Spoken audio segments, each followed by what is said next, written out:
चलो इस पार्ट में हम लोग डिस्कस करेंगे एडजस्टमेंट एंट्री के। और एडजस्टमेंट एंट्री क्या होता है, जैसे हम लोग जैसे एक साल में जनरली, ठीक है, फिजिकल ईयर हम लोग फॉलो करते हैं। जैसे इंडिया में होगा तो अप्रैल से क्या है, इस साल अप्रैल से लेकर दूसरे साल मार्च तक चलता है, उसको बोलते हैं फाइनेंशियल ईयर या फिजिकल ईयर। नेपाल में जैसे श्रावण से शुरू होता है और आषाढ़ तक चलता है अगले ईयर, ठीक है। तो उस फाइनेंशियल ईयर में जैसे हम लोग फाइनेंशियल ईयर खत्म हो गया ना, तो हिसाब किताब करने बैठते हैं कि हमने क्या किया, हमारा परफॉर्मेंस क्या हुआ है, पोजीशन क्या है, मतलब परफॉर्मेंस मतलब आमदनी, काम कितने में किया, कितना सेल्स किया। फिर उसके बाद और एक एजम्पशन हमने पढ़ा था, फंडामेंटल एजम्पशन, एक्रूअल एजम, ठीक है। हमें किससे मतलब है, काम से मतलब, पैसा कितना गया या नहीं है, काम जितना हुआ तो उसको रिकॉर्ड होना चाहिए। Record the cost when it incurs, record the revenue when it accrues. जब काम हो जाए तो रिकॉर्ड करो। इनकम भी नॉर्मली क्या होता है, जैसे जब महीना खत्म होती है ना, तभी हम लोग सैलरी देते हैं कि नहीं। एक्सपेंसेस वगैरह क्या होता है, महीने जैसे महीने भर हमने बिजली यूज किया तो अगले महीने 7 तारीख 10 तारीख को हमारे पास बिल आ गया, तभी तो पेमेंट करेंगे। तो पेमेंट करते समय तो क्या है,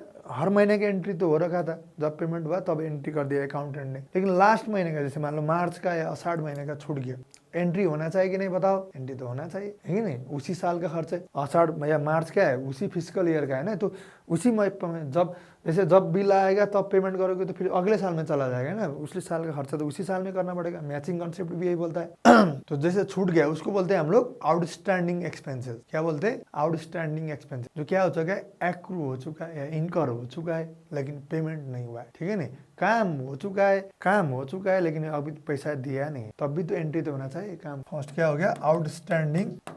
तो क्या करना पड़ेगा बताओ, इसीलिए जैसे ट्रायल बैलेंस तुमको जब बैलेंस शीट बनाने के लिए देता है ना, तो ट्रायल बैलेंस देता है, फिर उसके बाद एडिशनल इन्फॉर्मेशन करके, तो ये छूटा हो गया तो वहाँ पर लिख देते सैलरी 10,000 हुआ है लेकिन 4,000 अभी तक आउटस्टैंडिंग है। आउटस्टैंडिंग मतलब 4,000 छूटा हुआ है, पैसे दिया नहीं है इसीलिए छूट गया, लेकिन एंट्री तो होना पड़ेगा। तो कैसे एंट्री करेगा बताओ, तो सैलरी हो गया ना, जैसे मान लो सैलरी छूट गया 10,000, ठीक है, एग्जाम्पल। तो सैलरी अकाउंट डेबिट 10,000 लास्ट महीने के छूट गया मार्च की, टू आउटस्टैंडिंग सैलरी, है कि नहीं। एक्सपेंसेस को डेबिट कर दिया, साथ में लायबिलिटीज, ये क्या है, लायबिलिटी है। सैलरी क्या है, ये एक्सपेंस है, तो सैलरी में जाके प्लस करना पड़ेगा P&L में, और आउटस्टैंडिंग सैलरी इसको ले जाके करेंट लायबिलिटीज में रखना पड़ेगा।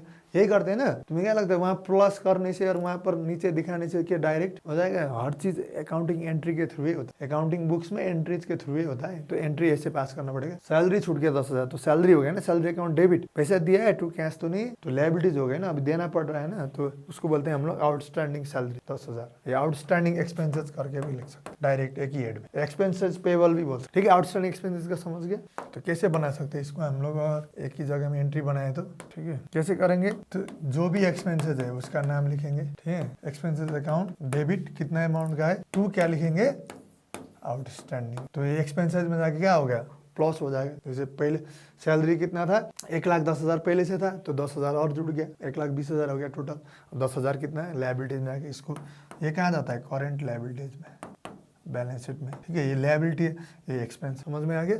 अब दूसरा क्या होता है, आउटस्टैंडिंग एक्सपेंस। दूसरा सर एडवांस में भी तो हो सकता है, एडवांस भी तो देते हैं। प्रीपेड एक्सपेंस में हम लोग क्या बोलते हैं, प्रीपेड एक्सपेंस। सर पहले ही देना पड़ता है, जैसे रेंट वगैरह होता है ना, रेंट, वाईफाई का पेमेंट, है कि नहीं। इंटरनेट लगाओगे तो क्या महीने बीतने के, महीने गुजर जाने के बाद पेमेंट करोगे, पहले पेमेंट करना पड़ता है, पहले पेमेंट करना पड़ता है, ठीक है। जैसे मैंने 15 महीने का पहले पेमेंट कर दिया, 1 साल का तो चला गया उसी साल में, 3 महीने का एडवांस रह गया, ठीक है। या तो अगले साल के तक सैलरी वगैरह भी तो एडवांस में दे सकता हूँ, है ना। इम्प्लॉय ने एडवांस में लेके चला गया, तो उसको कैसे करेंगे, प्रीपेड एक्सपेंसेस। प्रीपेड एक्सपेंसेस क्या है, राइट है, एसिड्स है, क्योंकि वो एक्सपेंस में पेमेंट कर चुका हूँ, उसके बराबर मैं काम ले सकता हूँ। अगर मैंने लैंडलॉर्ड को दिया है तो मैं और 1 महीना रुक सकता हूँ, जैसे 1 महीने का एडवांस दिया है तो 1 महीने तक रुक सकता हूँ ना, वो राइट है, एसिड्स। तो हम लोग क्या करते हैं, प्रीपेड एक्सपेंसेस को क्या करते थे, डेबिट। प्रीपेड एक्सपेंसेस को क्या करते हैं, डेबिट, अकाउंट डेबिट टू, वो एक्सपेंसेस को माइनस करना पड़ेगा। क्या है एक्सपेंस, सैलरी है, रेंट है, इंटरनेट एक्सपेंसेस है, क्या है, इतना बराबर को माइनस कर देते। इसीलिए एक्सपेंस में हम लोग क्या करते हैं, माइनस कर देते हैं, क्योंकि एक्सपेंस क्रेडिट हो रखा है, ठीक है, इसलिए माइनस कर दे बैलेंस। और इसको ले जाके कहाँ रखते हैं, करेंट एसेट। प्रीपेड एक्सपेंसेस क्या है, एसेट्स है, करेंट एसेट्स। और एक्सपेंस क्रेडिट मतलब एक्सपेंस में माइनस कर दिया, इसलिए प्रीपेड एक्सपेंसेस को लेस करते हैं, समझ आया कि नहीं। और इसी में भी जैसे, ठीक है, अगर जितना भी पेड हुआ है, ये किस कंडीशन में, if payment has been recorded as expense. जैसे शुरू में जितना भी पेमेंट कर दिया ना, उसको सारे को अगर एक्सपेंस रखा है तब ये एंट्री होगा एडजस्टमेंट एंट्री, है कि नहीं, क्योंकि वो एक्सपेंस माइनस करना पड़ेगा। जैसे मान लो कि टोटल मैंने 1,50,000 दे दिया, ठीक है, फिर बाद में चला कि 1,50,000 तो नहीं था यार, सिर्फ 1,20,000 ही था एक्सपेंस तो होना था, तो 30,000 यहाँ पर क्या करना पड़ेगा, 30,000 एक्सपेंस को क्रेडिट करना पड़ेगा, 30,000 प्रीपेड में डालना पड़ेगा, तो एक्सपेंस माइनस हुआ है ना। एक्सपेंस में अगर पहले 1,50,000 रख दिया, अगर मान लो मान लीजिए कि जैसे मैं 1,00,000 शुरू में पेमेंट करते ही हमने क्या लिख दिया, उसको प्रीपेड लिख दिया, प्रीपेड रेंट लिख दिया, मान लो prepaid rent account debit 1,50,000 to bank करके ऐसे लिख दिया एंट्री। तो अब जब एडजस्टमेंट करूंगा, अब इस साल का कितना हो गया, मान लो कि 1,50,000 से 1,20,000 इस साल का खर्च है, 30,000 अभी भी एडवांस है, तो फिर कैसे एंट्री होगा, तब तो प्रीपेड रेंट को माइनस करना पड़ेगा ना, तो प्रीपेड रेंट को क्रेडिट करना पड़ेगा कितना से 1,20,000 और रेंट को डेबिट करना पड़ेगा कितना से 1,20,000, तो 1,20,000 ये प्रीपेड रेंट से माइनस हो गया, 30,000 एडवांस में रह जाएगा। समझ में आएगा कि नहीं। दो तरीके से हो सकता है, इस तरीके से किया है तो एक्सपेंसेस में जाके लेस करो और प्रीपेड रेंट करके उसको एसेट्स में ले जाओ। अगर पहले से मैं प्रीपेड रेंट जितना भी पेमेंट किया है मैंने डायरेक्ट प्रीपेड एक्सपेंसेस डाला हुआ है, तो क्या करना पड़ेगा, ठीक है, समझ में आ गया। पहले ये लिखो, ये payment has been made as expense, तो प्रीपेड एक्सपेंस डेबिट करना पड़ेगा टू एक्सपेंस को कम करना। अगर ठीक है, एक ऑप्शन ये हो जाएगा, और बी में क्या हो जाएगा, पहले से प्रीपेड रखा हुआ है तो क्या करना पड़ेगा, मुझे जितना एक्सपायर्ड हो जाएगा उतना माइनस करना पड़ेगा, लेकिन प्रीपेड एक्सपेंसेस को क्रेडिट करना पड़ेगा, जितना prepaid expenses expired, prepaid expenses expired उतना बराबर को माइनस करना पड़ेगा, तो कहाँ डालना पड़ेगा, उतना बराबर एक्सपेंस हो जाएगा। क्या है उससे हेडिंग का एक्सपेंसेस का नाम उसी नाम से लिख दो, जैसे रेंट है तो रेंट, समझे। If payment has been recorded as expense, पहले अगर एक्सपेंस से रखा हुआ है तो उस एक्सपेंस में एडजस्ट करना, एक्सपेंस को कम करो, जितना प्रीपेड भर हुआ है उतने से कम करो और उसको प्रीपेड में डालो। अगर पहले प्रीपेड में डाला है तो जितना एक्सपायर्ड हो जाएगा उसमें प्रीपेड कम करो, मतलब प्रीपेड एक्सपेंसेस क्या है, एसिड से उसको कम होना है, मतलब क्रेडिट हो गया और उतने बराबर एक्सपेंस हो गया तो डेबिट हो गया। If payment has been recorded as prepaid expense, ठीक है, अगर प्रीपेड एक्सपेंस एट फर्स्ट, समझ में आया है कि नहीं, थोड़ा देर वीडियो पॉज करके दिमाग चलाओ, तुरंत समझ में आ जाएगा, ठीक है। अगर मैंने पहले से पेमेंट कर दिया, पहले से मैंने पेमेंट को क्या लिख दिया, सारा को सारा एक्सपेंस रख दिया, तो जितना प्रीपेड है उसमें से उतने में से निकालो ना एक्सपेंस में से, तो एक्सपेंस में उतना माइनस करो, एक्सपेंस माइनस मतलब क्रेडिट करो और प्रीपेड एक्सपेंस में चला गया, क्योंकि एसिड्स है। और पहले से मैं सबको प्रीपेड मान रहा हूँ तो प्रीपेड में से जितना एक्सपेंस है उतना निकाल, ठीक है, क्योंकि एक्सपेंस की बात हो गई। उसी तरीके से इनकम में भी हो सकता है, थर्ड नंबर आउटस्टैंडिंग इनकम भी तो हो सकता है ना, जैसे मैंने काम कर दिया लेकिन पैसा लिया नहीं अब तक, आउटस्टैंडिंग इनकम, इनकम रिसीवेबल, जो accrued income, accrued but not received, ठीक है, अथवा एक्रूड बट नॉट ड्यू भी हो सकता है। जैसे अभी बिलिंग करना नहीं है लेकिन काम हो चुका है तो रखना तो पड़ेगा ना, एंट्री तो करना पड़ेगा लास्ट में, जैसे एक्सपेंस हो गया तो उसी तरह इनकम भी तो हो सकता है, इनकम भी मैंने लिया हो सकता है, ठीक है कि नहीं। तो क्या करना पड़ेगा बताओ। अब आउटस्टैंडिंग इनकम क्या है, जैसे आउटस्टैंडिंग एक्सपेंस क्या है, लायबिलिटी है, क्योंकि देना पड़ता है, तो हम लोग क्या करते हैं, एक्सपेंस टू आउटस्टैंडिंग एक्सपेंस करते हैं, salary to outstanding expense, rent to outstanding expense, wages to outstanding, ठीक है।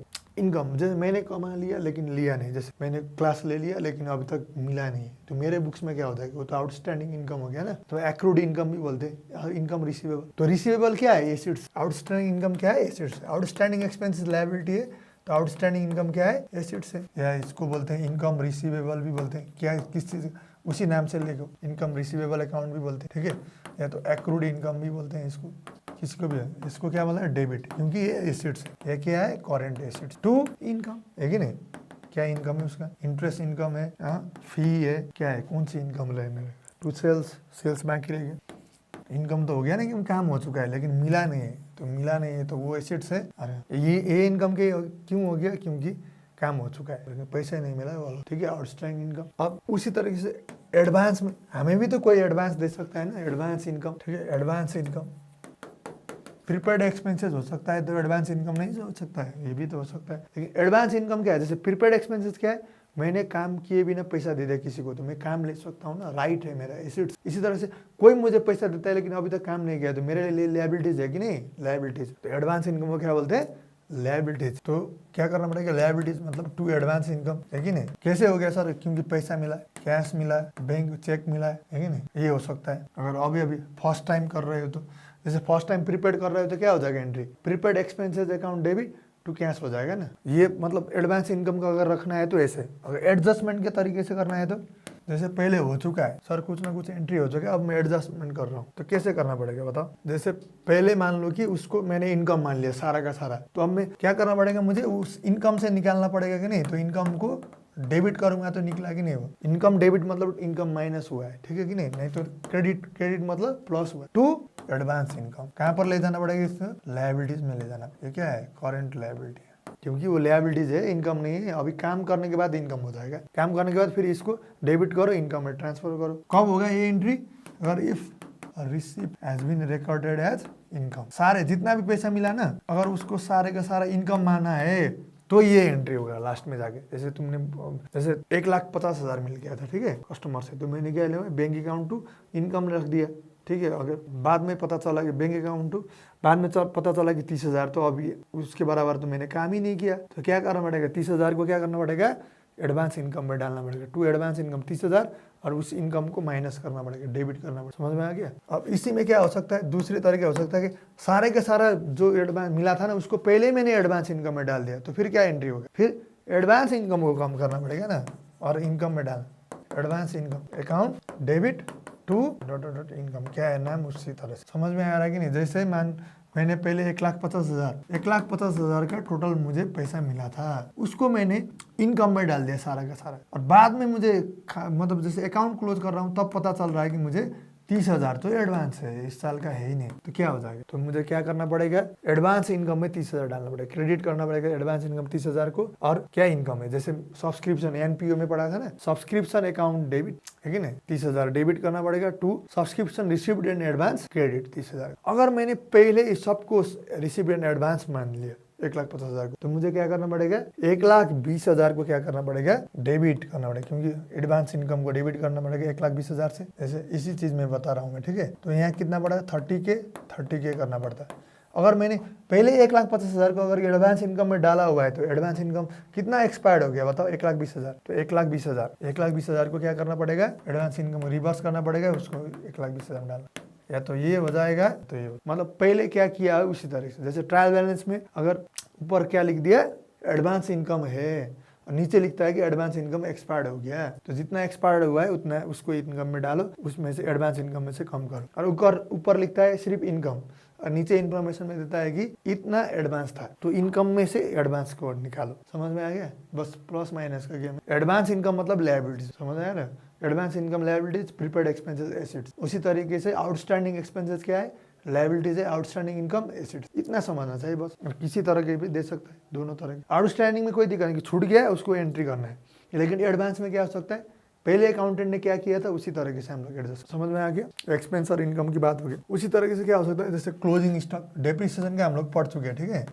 फिक्स एसेट में डेप्रिसिएशन टू है। अब जैसे नॉर्मली जब हम लोग सामान खरीदते बेचते हैं ना, जैसे गुड्स, सामान मतलब क्या है, गुड्स का मतलब क्या है, जिस चीज में हम लोक डील करते हैं। जैसे इलेक्ट्रॉनिक्स दुकान के लिए स्मार्ट बोर्ड, कैमरा, ये सारे क्या गुड्स है, लेकिन मेरे लिए गुड्स थोड़ी नहीं, मेरे लिए तो एसेट्स है। नेचर ऑफ बिजनेस के अकॉर्डिंग अलग अलग हो सकते हैं। जैसे जब हम लोग गुड्स खरीदते हैं ना, तो परचेज अकाउंट लिख देते हैं, जब बेचते हैं तो सेल्स अकाउंट। लेकिन किसी दिन, जैसे मान लो कि आज हमारा क्लोज है, आज हम लोग हिसाब किताब क्लोज कर रहे हैं, आज के दिन जैसे हो सकता है ना, सामान कुछ भी नहीं बचा, स्टॉक में मेरा खत्म हो गया, तो कोई मतलब ही नहीं है, सारे के सारे जितने भी सामान खरीदे परचेज हुआ वो हो गया। लेकिन अगर आज कुछ सामान बच गया है, उसको क्या बोलेंगे फिर, क्योंकि जितना भी खरीदा है हमने तो सारा एक्सपेंस बोल दिया, परचेज अकाउंट डेबिट, तो उसको बोलते हैं हम लोग क्लोजिंग स्टॉक एसेट्स बोलते हैं उसको। अब समझ में आया, अब क्या बोलते हैं हम लोग, closing stock account debit.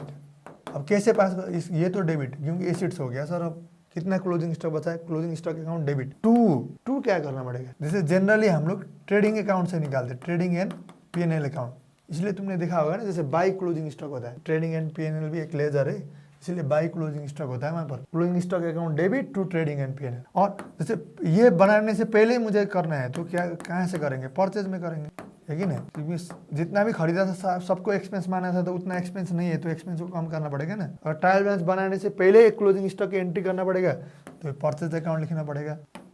Before trial balance अगर मुझे एंट्री रखना है, तो आफ्टर ट्रायल बैलेंस रखना है, तो मैं कहाँ पर रखूंगा, closing stock account debit to trading and PNL account का। ये होता है जनरल क्लोजिंग स्टॉक की। समझ में आ गई। अब प्रोविजन प्रोविजन क्या है? प्रोविजन क्रिएट करते हैं हम लोग P&L अकाउंट। प्रोविजन क्या है? हो सकता है यार 50% से ज्यादा चांस है कुछ लॉस हो सकता है, उसके लिए पहले से सेपरेट करके रखो कुछ पैसे। तो कहाँ से सेपरेट करेंगे? P&L से सेपरेट करेंगे ना, जो प्रॉफिट बचा हो उसी में से तो सेपरेट करेंगे। रिजर्व में रखना है। रिजर्व क्या होता है?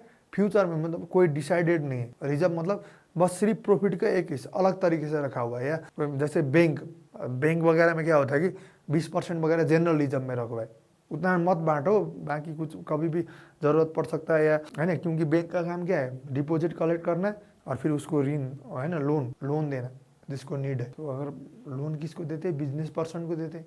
बिजनेस डूब गया 50%, जैसे मान लो कि टोटल 100 करोड़ का लोन दिया हुआ है, ठीक है, डिफरेंट लोगों को, 100 लोगों, उसमें से 20 लोगों फेल हो गए, तो 20 करोड़ तो गया है। किसका पैसा गया बताओ? पब्लिक का पैसा गया है, क्योंकि कहाँ से दिया मैंने? वो डिपॉजिट लेके। तो कुछ ना कुछ जो प्रॉफिट कमाते हो ना वो भी रखे रहो रिस्क मिनिमाइजेशन के लिए। तो इसलिए जैसे हर देश का, हर कंट्री का जो होता है ना बैंकिंग लॉज, वो बोलता है कि जैसे कुछ परसेंटेज रिजर्व में रखो, लॉस के लिए नहीं, कुछ सर्टेन लॉस के लिए नहीं है, इसलिए उसको रिजर्व बोलते हैं सीधा। तो रिजर्व क्रिएट करना होगी तो हम लोग क्या करते हैं? P&L account debit to reserve. समझ में आ गया? P&L अकाउंट से रिजर्व क्रिएट कर दिया, या तो P&L appropriation account debit to reserve. General reserve क्या रिजर्व है? Statutory reserve, liquidity. बैंक में तो और मतलब डिफरेंट तरीके के रिजर्व बनाना पड़ता है। उसी तरीके से प्रोविजन बनाना है, जैसे डाउटफुल डेप्ट होने, क्योंकि पिछले 4-5 साल से हम लोग बिजनेस कर रहे हैं, तो हमें लगा है कि 2% तो डेटर्स पैसा कभी उठने वाला है ही नहीं, उतना तो डूबेगा। तो 2% प्रोविजन बनाना है। तो प्रोविजन कहाँ से क्रिएट करते हैं हम लोग? P&L अकाउंट से क्रिएट करते हैं। P&L account debit to provision for doubtful डेप्ट। ठीक है, उसी तरीके से जैसे टैक्स भी तो प्रोविजन है, टू प्रोविजन फॉर टैक्स। ठीक है, प्रोविजन की एंट्री इस तरीके से समझ में आए। ये प्रोविजन फॉर डाउट, ये बैड डेप्ट नहीं है। बैड डेप्ट मतलब तो जो कंफर्म हो गया ना वो बैड डेप्ट है। जैसे बैड डेप्ट का एंट्री क्या होता है? फिर बैड डेप्ट मतलब ये लॉस हो गया। बैड डेप्ट मतलब, बैड डेप्ट क्या है? लॉस है, टू डेटर्स कर देते। और जैसे एक समझने की बात, जैसे ना तुम लोग दिखते हुए ना, जैसे सर जो ट्रायल बैलेंस में होता है ना, वो हम लोग एक ही जगह डाल देते। ट्रायल बैलेंस के अंदर बैड डेप्ट दिख गया तो बैड डेप्ट डाल दूंगा, P&L अकाउंट में ले जाके टू बैड डेप्ट कर देता हूँ, कुछ नहीं करता हूँ। लेकिन जैसे एडिशनल इन्फॉर्मेशन में बैड डेप्ट होता है तो मैं 2 जगह बैड डेप्ट P&L में भी डालता हूँ, इधर डेटर से भी माइनस करता हूँ। क्या लॉजिक है? सोचो, दिमाग लगाइए, क्योंकि जो ट्रायल बैलेंस में आता है ना बेटा, वो क्या होता है? उसका पहले जर्नल एंट्री हो चुका है, वो लेजर में जा चुका है, उसके बाद आया हुआ है ना। तो मतलब बैड डेप्ट का इम्पैक्ट क्या हो चुका है? पहले डेटर्स में लेस हो चुका है, क्योंकि बैड डेप्ट टू डेटर्स तो होता है, तभी तो बैड डेप्ट आया होगा ट्रायल बैलेंस में। तो टू डेटर्स में तो डेटर्स माइनस हो चुका है कि नहीं? हो चुका है। एडिशनल इन्फॉर्मेशन में देने का मतलब ट्रायल बैलेंस में नहीं है, एडिशनल इन्फॉर्मेशन दे दिया मतलब क्या है? एंट्री नहीं हुआ है, तो एंट्री पास करूंगा तो बैड डेप्ट P&L में भी लेके जाऊंगा और डेटर्स में भी माइनस करूंगा कि नहीं? इसीलिए डबल। बस इतना लॉजिक है। रट्टा मत मार लेना कि एडिशन में दे दिया, 2 जगह होता है, उसमें होता है तो 1 जगह होता है, ऐसा नहीं। लॉजिक सिंपल क्या है? ट्रायल बैलेंस में जो भी फिगर होता है उसका डबल एंट्री ऑलरेडी हो चुका है, उसका दूसरे लेजर में जो इम्पैक्ट जाना होगा वो जा चुका होता है, इसलिए उसको सीधा ले जाओ। इनकम एक्सपेंस है तो ट्रेडिंग, जैसे डायरेक्ट एक्सपेंसेस वगैरह है, सेल्स परचेज है तो ट्रेडिंग में ले जाओ, इनडायरेक्ट एक्सपेंसेस बाकी इनकम है तो P&L में ले जाओ। ठीक है, फिर उसके बाद एसेट्स कैपिटल लायबिलिटीज है तो बैलेंस शीट में ले जाओ, सिंपल, क्योंकि उसका हो चुका है। अब एडिशनल इन्फॉर्मेशन है तो फिर एंट्री करना पड़ेगा ना, तो एंट्री करेगा तो 2 जगह हिट होगा, इसलिए 2 आइटम हो सकता है कि जैसे ट्रेडिंग में निकाल के वहीं P&L में डाला, हो सकता है कि नहीं? वो भी हो सकता है, वो भी तो डबल एंट्री हो गया, बैलेंस शीट में ना गया। जैसे मैंने लोन लिया लेकिन उसको लिख दिया शेयर कैपिटल, गलत हो गया ना, ये भी तो एडिशनल इन्फॉर्मेशन में उसे करेक्ट करना है। तो क्या करूंगा मैं? क्या करूंगा? कैपिटल को डेबिट करूंगा, टू लोन करूंगा, सिर्फ बैलेंस शीट में ही चेंज हुआ लेकिन डबल होगा, क्योंकि एंट्री करना पड़ गया ना, एडजस्टमेंट में तो एंट्री। समझ में आ गया? ठीक है, इतना ही बस इस पार्ट में।